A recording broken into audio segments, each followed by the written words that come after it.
গণভোট না হয়, না যদি জয়যুক্ত হয়, সেক্ষেত্রে আসলে কি হবে?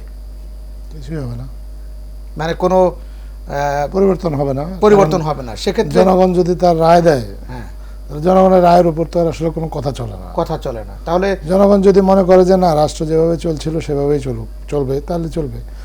আর জনগণ যদি মনে করে যে না, পরিবর্তন প্রয়োজন, আমরা বিশ্বাস করি জনগণ সেটাই ভাবে। এবং রাজনৈতিক দলগুলো এখন এই নির্বাচনে যে রাজনৈতিক দলগুলো অংশ নিচ্ছে, তাদের অধিকাংশ রাজনৈতিক দল এই সংস্কার প্রক্রিয়ার সাথে সরাসরি সম্পৃক্ত ছিল।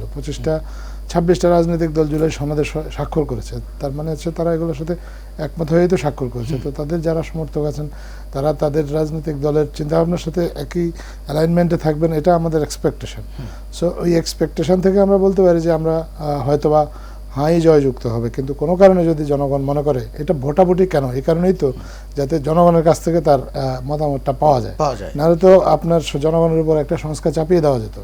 যাতে কোনো কিছু দেশের মানুষের উপর চাপিয়ে না দিয়ে মানুষকে সিদ্ধান্ত গ্রহণের চূড়ান্ত সুযোগটা দেওয়া যায়, সেটার জন্যই গণভোটের আয়োজন। এবং এই গণভোটে মানুষ যাতে সিদ্ধান্ত গ্রহণ করতে পারে, সেটা তাকে বোঝানোর জন্য সরকারের পক্ষ থেকে অনেক উদ্যোগ নেওয়া হয়েছে, যাতে মানুষ তার সিদ্ধান্ত গ্রহণ প্রক্রিয়াটা তার জন্য সহজ হয়।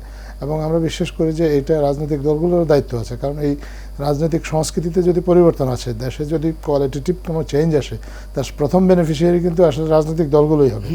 তো তারাও তাদের যারা কর্মী সমর্থক আছে তাদেরকে বলবে যে কেন আমাদের এই পরিবর্তনগুলো প্রয়োজন এবং পরিবর্তনগুলো হলে রাষ্ট্র কীভাবে বেনিফিটেড হতে পারে। তো আমরা মনে করি যে সবার কালেকটিভ একটা এফোর্টের পর গণভোটের এই সংস্কারের পক্ষে ইতিবাচক একটা রায় আসবে।